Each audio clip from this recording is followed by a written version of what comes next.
A young couple went on a final adventure to Red Rock Canyon before their baby arrived, but they never came back.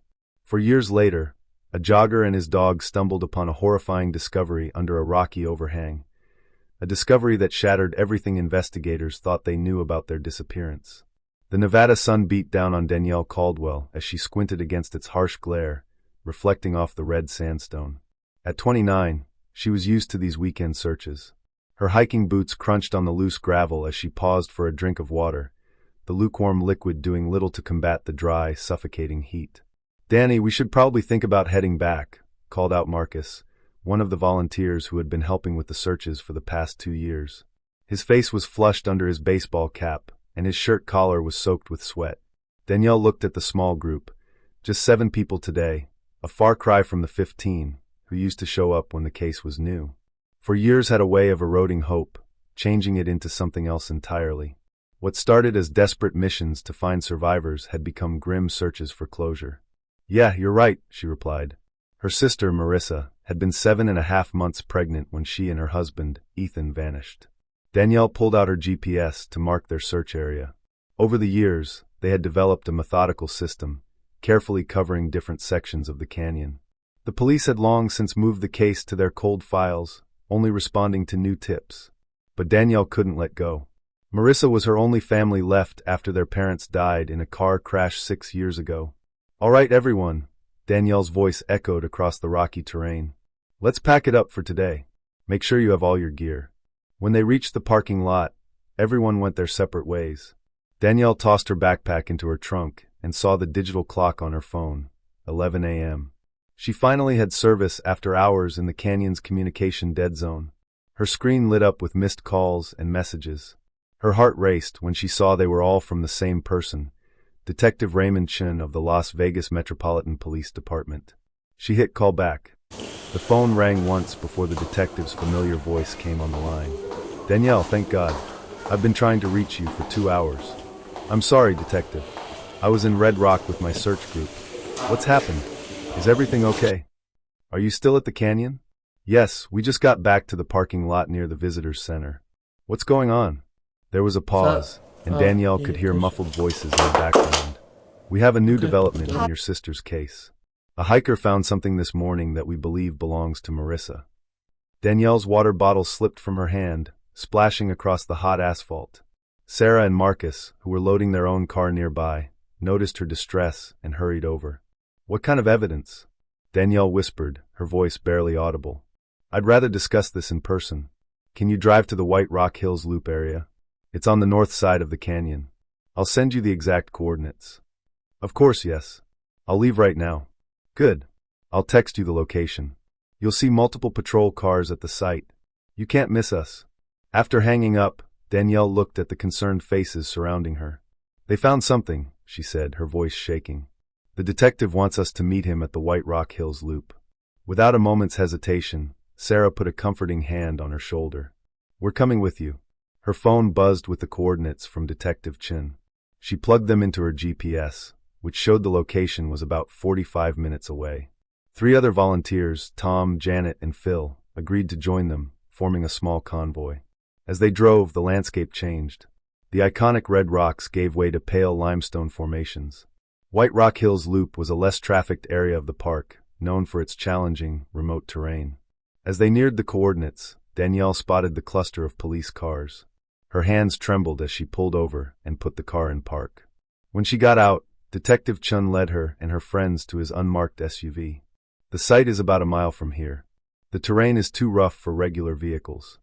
They piled into 2 police SUVs specially equipped for desert navigation. The ride was bumpy and uncomfortable as they followed what was barely a trail. When they finally stopped, Danielle could see a group of people ahead: crime scene technicians, uniformed officers, and search and rescue personnel. A temporary canopy had been set up to provide shade for an evidence collection area. As they walked the rest of the way, Detective Chin walked beside her. "I want to prepare you for what we've found," he said. It's not good news, Danielle." She nodded, unable to speak. Her legs felt weak, each step a conscious effort. They approached the canopy where a man stood with a German shepherd. Detective Chun made the introductions. "Danielle, this is Malcolm Brandt. He made the discovery this morning. Malcolm was a man in his mid-40s with sun-weathered skin and kind eyes. He took off his baseball cap respectfully. "I'm so sorry for what you're going through," he said quietly. "I was hiking with Bella here," he said, gesturing to the dog. "Trying a new trail." Bella ran ahead and came back with something in her mouth. Danielle's gaze fell to the evidence table, where various items were tagged and photographed. Her breath caught when she saw them, pale, weathered bones, unmistakably human. "It was a radius bone," Malcolm continued gently, "from a forearm. I recognized it because I used to be a paramedic. Once I realized what Bella had found, I marked the spot and called 911 immediately." Detective Chun guided Danielle closer to the table. "After Mr. Brandt's call, we sent our forensic team out immediately. There was a severe windstorm last night, probably the worst we've had all year. We believe it scattered remains that had been protected until now." Danielle forced herself to look at the bones, her vision blurring with tears. But it was the next piece of evidence that made her knees buckle. "This is how we knew it might be your sister," Detective Chin said, pointing to a larger bone, a tibia with surgical hardware still attached. "You mentioned in your initial report that Marissa had knee surgery."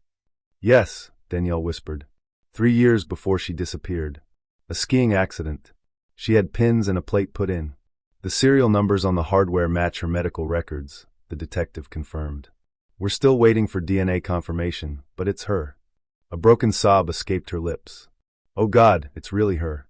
Sarah wrapped an arm around Danielle's shoulders, supporting her as her legs threatened to give out. But Detective Chin wasn't finished. His expression grew even more somber. "Danielle, there's more. We found additional remains, smaller bones found in a crevice in the cliff face." The implication hit her like a physical blow. "The baby. Marissa's baby. The forensic anthropologist believes they're consistent with a late-term fetus," Detective Chin continued, his professional demeanor barely masking his own discomfort. "Some bones show evidence of scavenger activity. Coyotes are common in this area." Danielle couldn't hold back the sobs anymore. For years of hope, of imagining scenarios where Marissa and Ethan had somehow survived, were just lost or hurt, but alive somewhere. It all crumbled in the face of these weathered bones. "What about Ethan?" she managed to ask between gulps of air. "Did you find?" "No," Detective Chin replied. "We found no remains that we can definitively identify as male. The search team is still working, expanding the grid, but so far nothing." "How can that be? They were together. They posted that photo on Facebook from the canyon that morning." The detective's expression was carefully neutral. "That's one of many questions we need to answer. Without evidence of Mr. Voss's remains or any sign of other parties involved, we have to consider all possibilities." "You think Ethan did this?" Danielle's voice rose in disbelief. "That's insane. He loved her. They tried for 6 years to have a baby. He was a surgeon. He saved lives. He would never." "I understand this is difficult to process," Detective Chin said calmly. "But in cases like this, we have to examine every angle. The fact that only your sister's remains have been found, that they were concealed rather than simply lost, these are factors we can't ignore." Danielle shook her head vehemently. "Ethan wasn't even an experienced hiker. Neither of them were. That's why I told them not to go, especially with Marissa so far along in her pregnancy. They said they were just doing a light hike. The idea that he could have navigated this far into the desert, done something to her, hidden the bodies, it doesn't make sense." "People can surprise us, even those we think we know well," the detective replied gently. "But you're right that there are many questions. That's why we need to re-examine everything." He gestured toward the cliff face where crime scene tape marked off an area. The remains were found beneath that overhang, partially protected by fallen rocks. It's possible they've been there the entire time, preserved by the shelter until last night's storm dislodged them. "So what happens now?" Danielle asked, exhausted by the emotional toll of the past hour. "We'll transport everything to the coroner's office for a full analysis and DNA testing. We'll need a sample from you for comparison, since you're Marissa's biological sister. The investigation will be reopened as active." Danielle nodded numbly. She walked over to where Malcolm Brandt stood with his dog, needing to thank the man who had finally given her answers, even if they weren't the ones she'd hoped for. "Mr. Brandt, I thank you for calling it in, for doing the right thing." Malcolm's eyes were sympathetic. "I'm just sorry it had to be such difficult news. Bella and I hike out here several times a week, but this was our first time in this particular area. I guess it was meant to be. Can I Would it be okay if I contacted you later to thank you properly? My sister would have wanted. Her voice broke again. Of course, he said. The detective has my information. Take all the time you need. Detective Chin approached again. Danielle, we should head back. The forensic team will be here for several more hours, but there's nothing more you need to see. We'll need you to come to the station for the DNA sample and to review the case files. The journey back to the parking area was a blur. When they arrived, the media presence had only grown, but Danielle was too drained to care about their shouted questions or clicking cameras. You can follow us to the station, Detective Chin said. Or if you'd prefer, I can have an officer drive your car and you can ride with me. Danielle looked at her trembling hands, then at the keys she clutched. I don't think I should drive right now. That's perfectly understandable. He motioned to a young officer. Officer Martinez will take care of your vehicle. As she handed over her keys and slid into the detective's car, Danielle caught a final glimpse of the desert landscape that had swallowed her sister 4 years ago and had only now begun to give up its secrets. The Las Vegas Metropolitan Police Department building loomed before them, its modern facade of glass and concrete reflecting the harsh afternoon sun. Detective Chun escorted Danielle through the main entrance, past the security checkpoint, and into the bustling interior. They entered a small medical examination room where a forensic technician, Teresa Hoffman, was waiting with a collection kit. She offered a sympathetic smile. This will just take a moment, Miss Caldwell. I need you to open your mouth, and I'll swab the inside of your cheek. Danielle complied, feeling the cotton swab brush against her cheek. That's all we need, Teresa said. The lab will run the comparison as a priority. We should have results within 48 to 72 hours. Detective Chun thanked the technician and led Danielle up 2 floors to the Criminal Investigations Division. His office was modest but organized, with case files neatly arranged on shelves and a large whiteboard covered in notes from various investigations. He pulled out a thick manila folder with her sister's name on the tab. I've reviewed the original case file, but I'd like to go through everything again with you, he said. Sometimes details that seemed unimportant at the time can take on new significance. Tell me about that Sunday again, October 14th, 2018. Walk me through everything you remember. She took a deep breath, casting her mind back to that morning 4 years ago. Marissa called me around 8 a.m. She was excited. Said Ethan had the day off, and they wanted to go for a hike. I immediately told her no. She was 36 weeks pregnant, detective, just 4 weeks from her due date, and she'd had that knee surgery. Yes, about 3 years before she disappeared, he noted. She'd recovered well, but it still bothered her sometimes, especially with the extra weight from the pregnancy. I told her it was a terrible idea, Danielle continued. Marissa could be stubborn. She said her doctor, Patricia Morse, had told her to stay active, that walking would help with the third trimester symptoms, the swelling, the back pain. She said it would help position the baby properly for delivery. Danielle's voice caught. I suggested she walk around the neighborhood, maybe go to the mall where it was air-conditioned, but Ethan had been working long hours, and they wanted to do something together before the baby came. For the next 2 hours, Detective Chin methodically walked her through every aspect of the case. He asked about Ethan's family, Marissa's friends, their finances, and any behavioral changes leading up to the disappearance. His expression was sympathetic but professional. I know this is hard, but we found your sister's remains in a remote location, and there's no trace of her husband. In cases like this, the missing spouse is always a person of interest. But why? What could his motive be? They were happy. They were about to have the baby they'd wanted for so long. Sometimes people hide things, even from those closest to them. Financial problems, addiction, an affair. We'll be looking into all of it. You won't find anything, Danielle said firmly. Because there's nothing to find. Detective Chin closed the file. I hope you're right. In the meantime, you need to be careful. The discovery is already on the news. In our experience, when a cold case heats up like this, it can trigger an unexpected reaction. If Ethan is still alive, he might try to make contact. Or if someone else was involved, they might feel threatened by the renewed investigation. You think I could be in danger? I think it's wise to be cautious. If anything unusual happens, strange phone calls, someone following you, anything that seems off, I want you to call me immediately. Did the excavation team find anything else? Detective Chin shook his head. They've expanded the search grid, but no additional remains so far. They'll continue tomorrow, weather permitting. We're also bringing in cadaver dogs to cover more ground. Danielle stood, her body heavy with exhaustion, both physical and emotional. They walked back to the main corridor. As they passed the elevators, a young officer approached with a set of car keys. "Miss Caldwell, Officer Martinez asked me to return these to you." "Thank you," Danielle said, taking her keys. The familiar turn into her driveway had never felt so final. Danielle pulled into her garage, the automatic door closing behind her like a seal on the day's revelations. Inside, her house was impossibly quiet.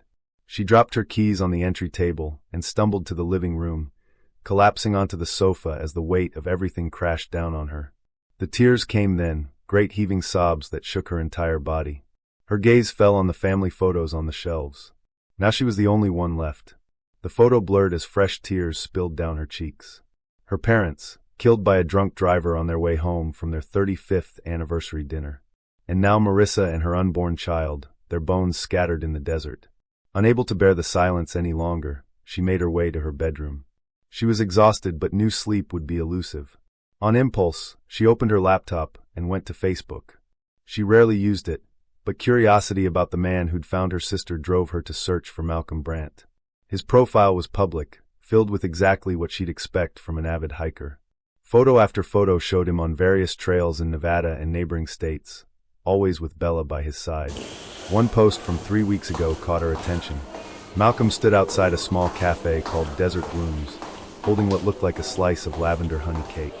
His caption read, "Best cake I've had in ages. This little place near Valley of Fire is a hidden gem." The mention of cake triggered a flood of memories. Marissa was an extraordinary baker. Even after leaving her job at the winery to focus on her pregnancy, she had kept baking. Their house had always smelled of vanilla and butter, fresh bread, and delicate sweets. Staring at Malcolm's post, Danielle thought about how she wanted to thank him. A store-bought gift felt inadequate for the man who had finally given her answers. Sitting in her quiet bedroom, Danielle made a decision. She would honor Malcolm and her sister by keeping that dream alive. But first, she needed Marissa's recipe book. The handwritten notebook contained all of Marissa's treasured recipes. Danielle knew it was at Marissa and Ethan's house.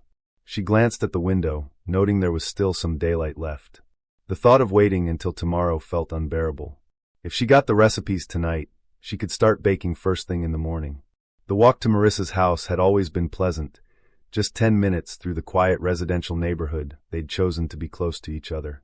But now, as the setting sun painted the sky in shades of amber and rose, each familiar landmark felt like a small grief. The house sat quietly on its corner lot, looking exactly as it had for years ago, except for the overgrown lawn and a pile of yellowed newspapers on the porch. Danielle had maintained the property taxes and utilities for the first year, hoping against hope. Eventually, financial reality had forced her to let most services lapse, keeping only the basics to prevent the city from condemning the property. She used her key to unlock the front door. The familiar scent of her sister's vanilla perfume had long since faded, replaced by the musty smell of a house too long closed up.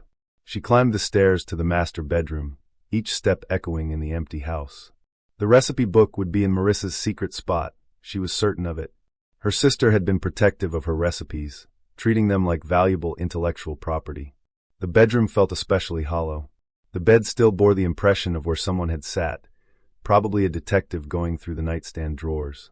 Danielle searched the obvious places first, the bookshelf, the dresser, the closet shelves, nothing. Then she remembered the hidden cabinet.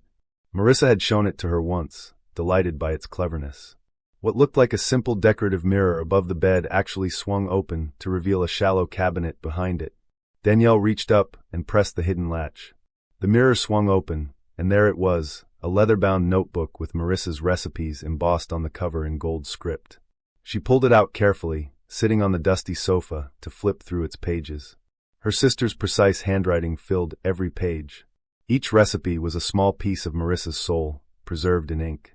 A sound from outside made her freeze. A car engine idling.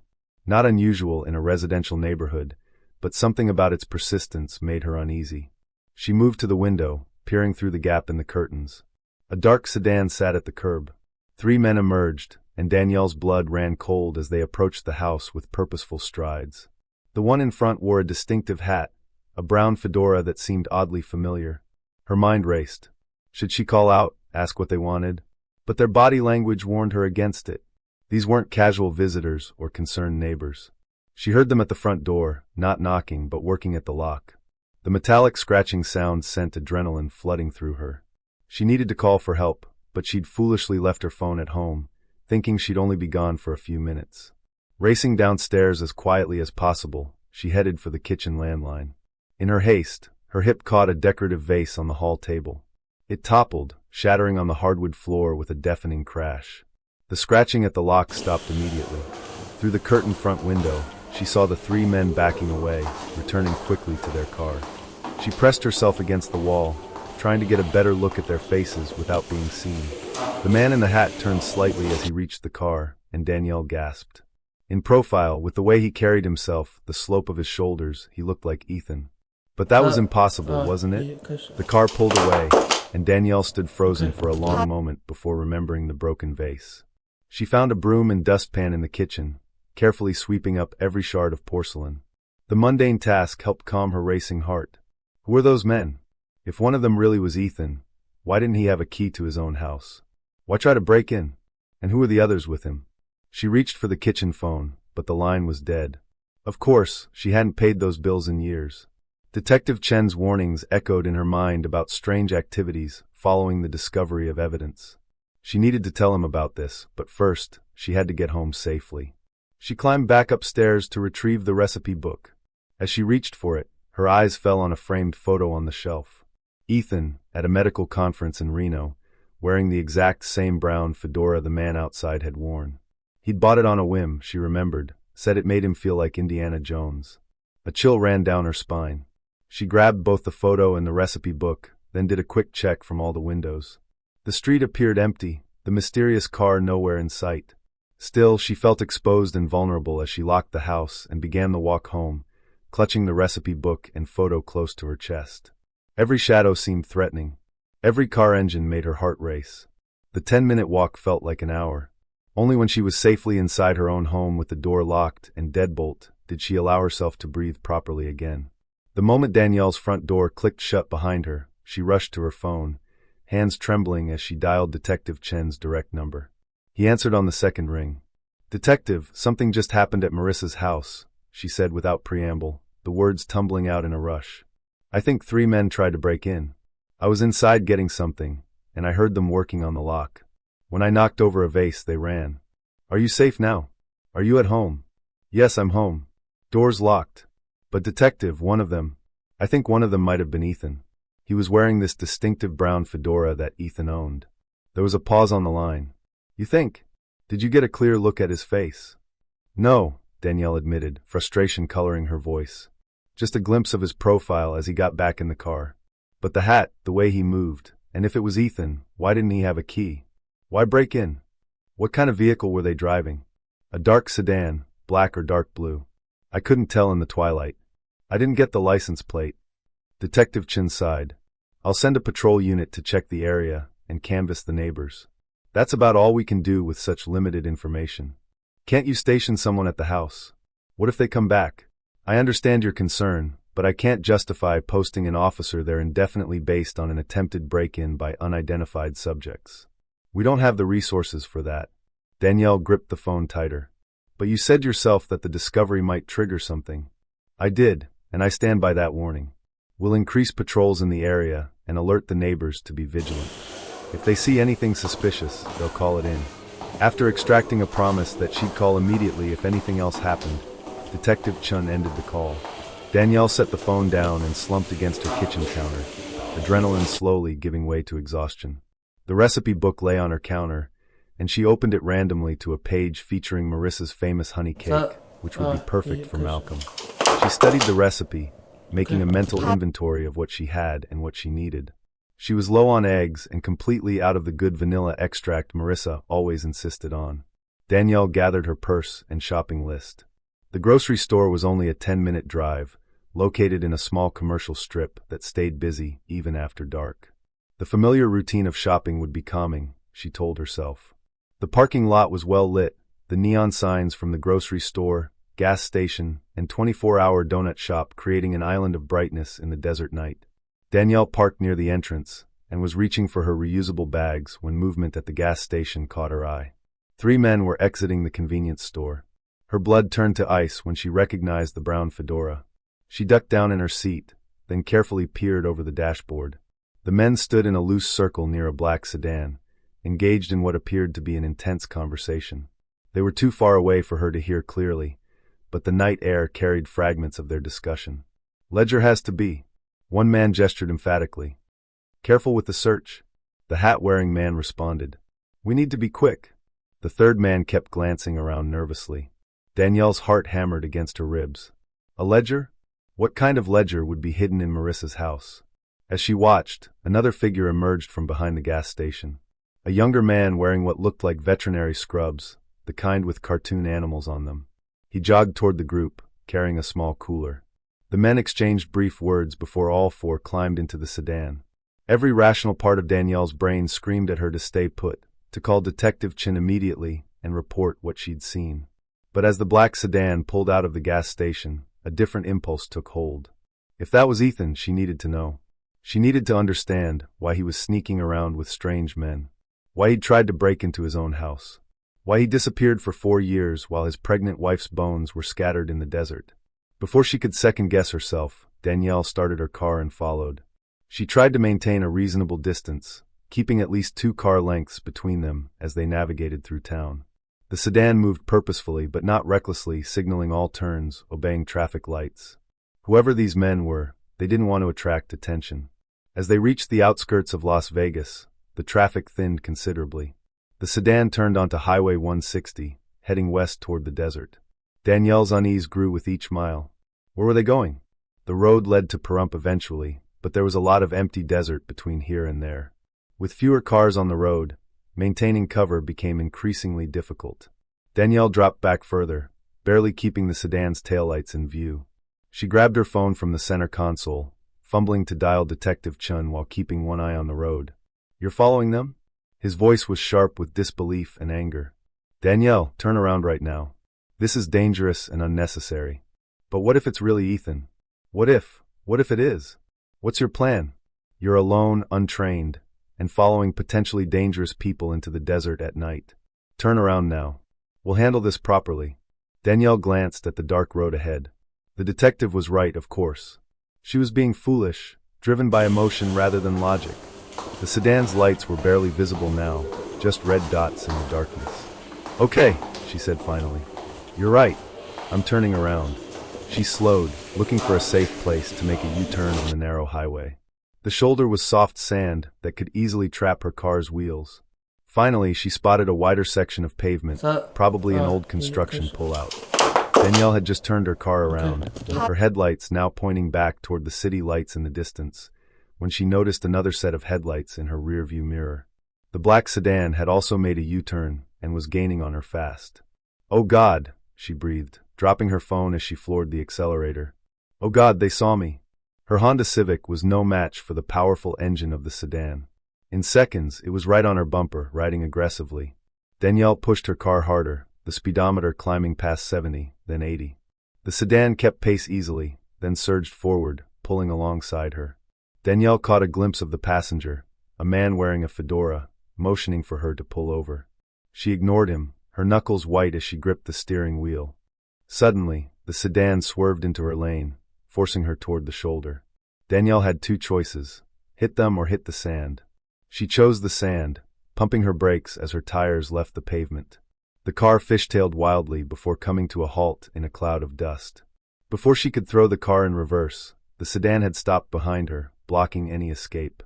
Frantically, Danielle hit the door locks, her phone lost somewhere on the floor, probably under the seat. She watched in terror as the man in the fedora got out, retrieving something from the sedan's trunk, a tire iron. "Please," she said uselessly as he approached the driver's side window. "Please don't." The safety glass exploded inward in a shower of tiny cubes. Hands reached through, unlocking the door and dragging her out despite her struggles. In the dome light of her car, she finally got a clear look at the man's face. It wasn't Ethan. The relief was short-lived as rough hands zip-tied her wrists and stuffed a gag in her mouth. Another man was rummaging through her car, gathering her purse, her phone, anything that might identify her. They bundled her into the back seat of the sedan, with a man on either side of her. One of them was the man in scrubs. Through the rear window, she watched as another man got into her Honda.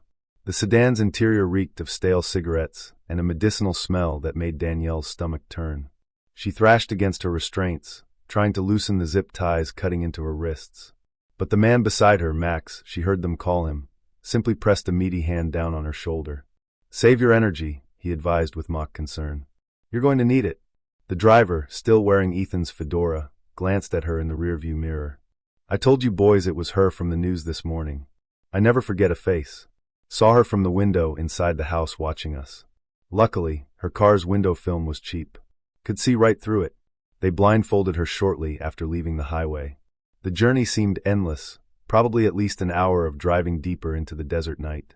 When the car finally stopped, she heard the crunch of footsteps on sand and the distant howl of coyotes. The door opened and hands pulled her out roughly. The blindfold came off, but the gag remained. Danielle blinked in the darkness, her eyes adjusting to reveal a large warehouse that seemed to materialize from the desert itself. The building looked abandoned, with dim lights barely visible through grimy windows. The moment they crossed the threshold, her assumption was proven wrong. The interior blazed with fluorescent lighting, revealing a space that was anything but abandoned. The windows, she realized, had been treated with a film to prevent light from escaping, making the building appear dark and deserted to anyone passing by. The man in the fedora removed his hat, running a hand through greasy hair, and Danielle got her first clear look at him. Definitely not Ethan. This man was shorter, stockier, with acne scars and cold brown eyes that held no warmth whatsoever. "Welcome to our little operation," he said with a smile that made her skin crawl. "I'm Rico. You already met Max. And that's Chin over there." They marched her down a corridor lined with doors. Some were open, revealing rooms containing hospital beds. Her mind reeled as she tried to process what she was seeing. In one room, she glimpsed motionless figures on beds, the lines snaking from their arms. In another, someone in scrubs was checking monitors. They brought her to a room with several hospital beds, each with restraint straps and monitoring equipment. The medical setup would have been reassuring in an actual hospital. Here, it filled her with dread. They forced her onto one of the beds, and Max efficiently transferred her restraints from the zip ties to the bed's built-in straps, securing her wrists to the side rails. Only then did Rico remove the gag. Danielle immediately screamed for help, her voice echoing off the concrete walls. Rico backhanded her casually, the blow snapping her head to the side. "Do that again, and you'll never see another day. Clear?" Danielle tasted blood where her teeth had cut her cheek. She nodded, tears streaming down her face. "Good girl." Rico turned to Max. "Any word from Chad? Did he take care of her car?" "Should be dumped by now," Max replied. "He knows the drill." Danielle found her voice, though it came out as a whisper. "That hat? Where did you get it?" Max let out a harsh laugh. "She knows the hat, Rico." Rico's smile widened. "Don't worry about it. More important things to focus on now." He turned to Max. "Go get our surgeon." This worked out even better than we planned. As Max left, Rico and another man in scrubs began wheeling Danielle's bed down another corridor. The walls here were older, the paint peeling, the fluorescent lights flickering. They pushed through double doors into what was clearly meant to be an operating room, though it looked like something from a horror movie rather than a medical facility. The surgical equipment appeared functional but old. The overhead lights were harsh but uneven, creating pools of shadow in the corners. There were no windows, no connection to the outside world. They transferred her to the operating table, her protests and struggles useless against their practiced efficiency. "Shut her up," Rico ordered. "But not too heavy. We need her conscious." One of the medical staff, whose credentials Danielle suspected were questionable at best, produced a syringe. She tried to twist away, but firm hands held her still as the needle pierced her arm. Within minutes, a strange lethargy spread through her limbs. She remained fully conscious, her mind sharp with terror, but her body felt heavy, exhausted, as if she'd just run a marathon. The drug didn't dull the fear. If anything, being aware but unable to fight made it worse. The doors banged open. 2 guards dragged in a figure in filthy clothes, shoving him forward roughly. Danielle's heart stopped when she recognized the man's profile. The familiar way he held himself despite his obvious malnourishment. Ethan. He was alive. He was thinner, his face gaunt and marked with healing bruises, his surgical hands trembling slightly but alive. Rico's men surrounded him, forcing him into surgical scrubs. "Wash up, document. You know the drill." Ethan moved mechanically to the scrub sink, his movements those of a man who'd performed this ritual countless times. But when he turned toward the operating table and saw who lay there, his face went white. Danny, the word came out strangled. Danielle tried to speak, but the drug made everything difficult. Please, she managed, her voice weak. Ethan, it's me. Please, no. Whatever they want you to do. Ethan's face transformed from shock to fury. He whirled on Rico. Absolutely not. I'm not doing this. I don't care how much you beat me. I'm done working for you. I am not operating on my sister-in-law. Your sister-in-law? Rico feigned surprise. No wonder I saw her at your house. My house?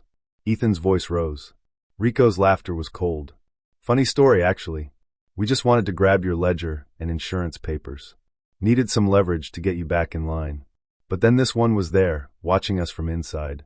And when we left, the stupid woman followed us. So we just took advantage of the opportunity. She makes much better leverage than some old paperwork. Don't you think? Danielle's drug-addled mind struggled to process this. A ledger? Insurance papers? What had Ethan been involved in? The boss is getting impatient, Doc, Rico continued, his jovial tone vanishing. Dominic wants you back on the job. You've been refusing for weeks now, and that's bad for business. So here's the deal. You start operating again. Show us that loyalty we need, or little Danny here becomes our next donor. Your choice, document. You bastard. Ethan's hands clenched into fists. Tick-tock, document. What's it going to be? Danielle watched Ethan's internal struggle play across his face. For years of questions crashed down on her. Where had he been? What was this place? What had happened to Marissa? Finally, Ethan's shoulders slumped in defeat. Fine, but she doesn't get touched. That's the deal. Lucky you, Rico said to Danielle with false cheer. Such a soft-hearted brother-in-law. Family looking out for family. How touching. The doors opened again. The man in veterinary scrubs from the gas station wheeled in a stretcher. The figure strapped to it was a young female, unconscious. Another victim.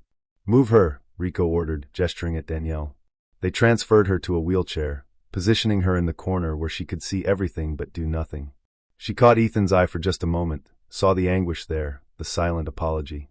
Despite the drug's effects, she remained alert enough to understand what she was witnessing. Whatever this operation was, Ethan had been forced to be part of it, and now she was trapped here too. All right, Doc, Rico said, clapping his hands. Time to earn your keep. And while you're at it, you're going to teach our new recruit here. He gestured to the man in veterinary scrubs. Meet Dr. Polson. Well, he's a doctor for animals, but we figure the basics are the same, right? You can't be serious, Ethan protested. Human surgery isn't performed by veterinarians. Then you better be a good teacher, Rico interrupted. Because Dr. Polson here is your new assistant. Train him up nice. Refuse, and he glanced meaningfully at Danielle. Ethan closed his eyes briefly, then moved to the operating table with the reluctant determination of a man with no choices left.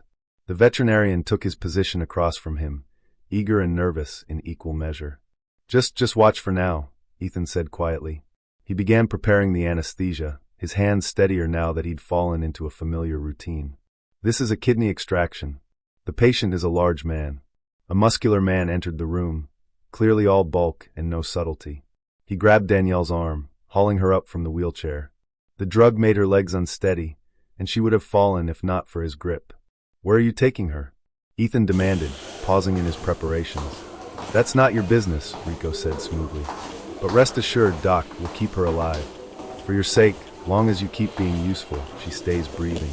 That's the deal. The muscular man's grip on Danielle's arm was like a vice as he dragged her through the warehouse corridors. Her legs, still weak from the drug, barely kept pace. He stopped at a heavy metal door, produced a key, and shoved her inside. The room was stark, concrete walls, a single bed with a thin mattress, a bucket in the corner, and nothing else. A bare bulb provided harsh lighting. It looked exactly like what it was, a prison cell. Won't be long, the man said with a leering grin that made her skin crawl. Just gotta get some supplies. Boss likes the new ones broken in proper. The door slammed shut, the lock clicking into place with finality.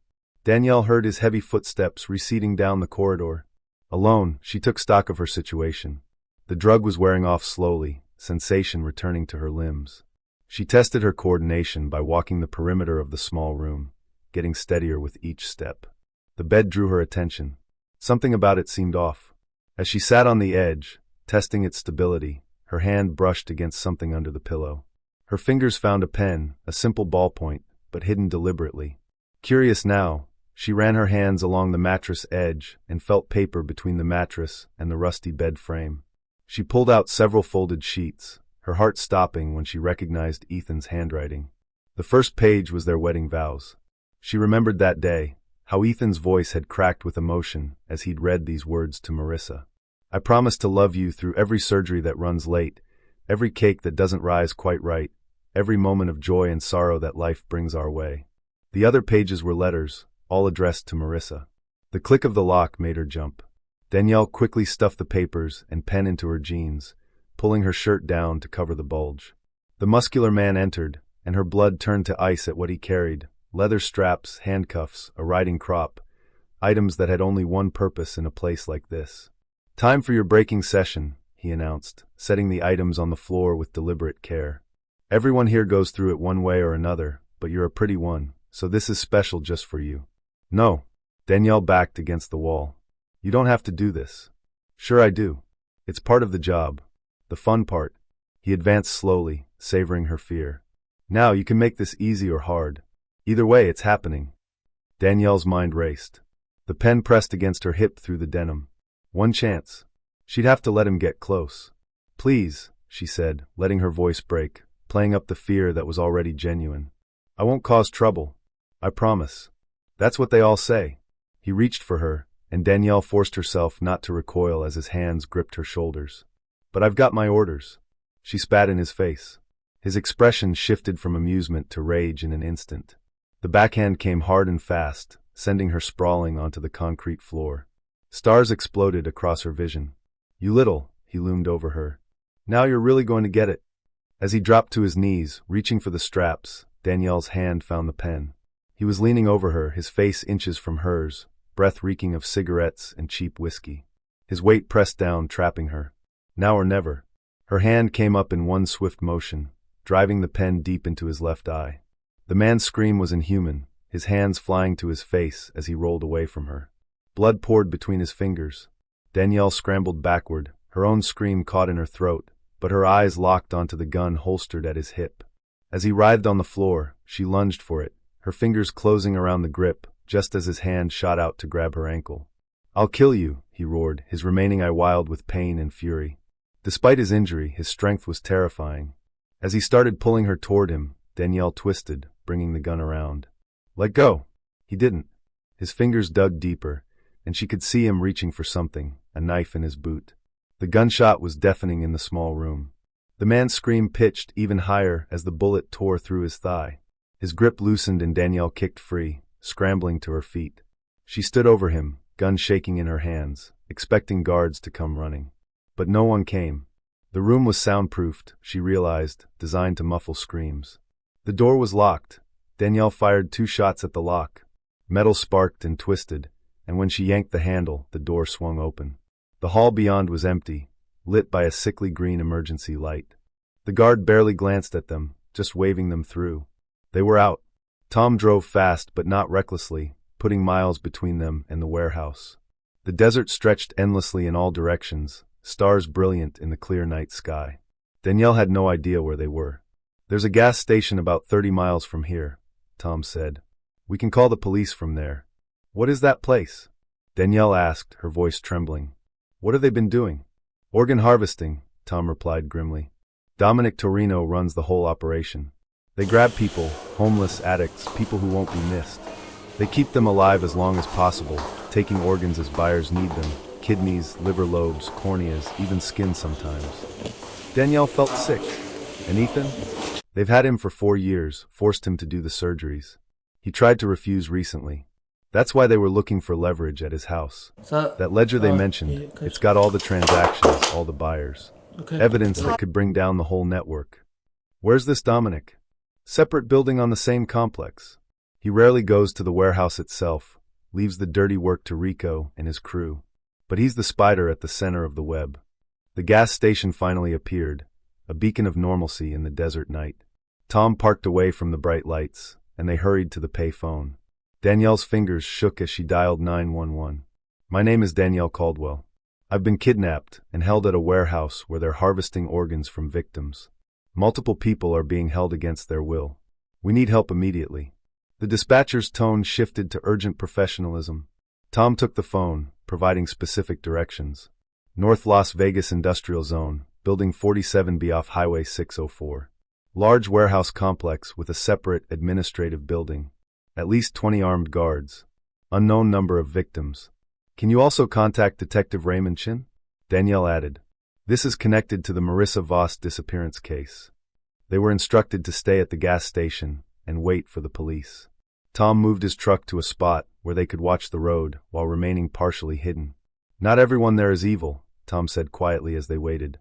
"Most are trapped by debt, by fear, by threats to their families. But Rico and his core group, they're true believers. They enjoy the power.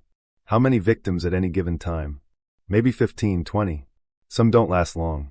Others." He trailed off. Within 20 minutes, the desert highway filled with vehicles running dark. No lights, no sirens.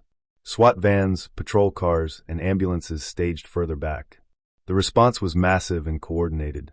A patrol car peeled off toward the gas station. 2 officers approached carefully, confirming their identities before escorting them to a mobile command unit that had been set up down the road.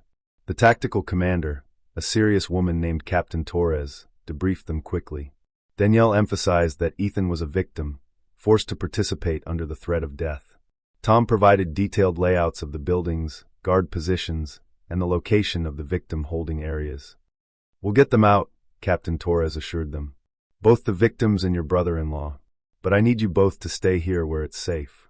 They were transferred to a patrol car with a good view of the road, leading to the warehouse complex. Danielle clutched the gun she'd taken. The officers had let her keep it as evidence after confirming it wasn't loaded. All they could do now was wait and pray that the nightmare that had begun 4 years ago in Red Rock Canyon would finally end tonight. From inside the patrol car, Danielle watched the tactical teams move into position. The operation unfolded with military precision, officers in black tactical gear advancing in coordinated formations, using hand signals to communicate in the darkness. The first gunshots made her flinch. Tom, sitting beside her, placed a reassuring hand on her shoulder. "They know what they're doing," he said quietly. But the gunfire intensified, echoing across the desert. Muzzle flashes lit up the warehouse windows like deadly fireworks. She could hear shouted commands, the crash of breaching charges, the sharp crack of flashbang grenades. The battle wasn't quick. For nearly 40 minutes, the sounds of combat continued.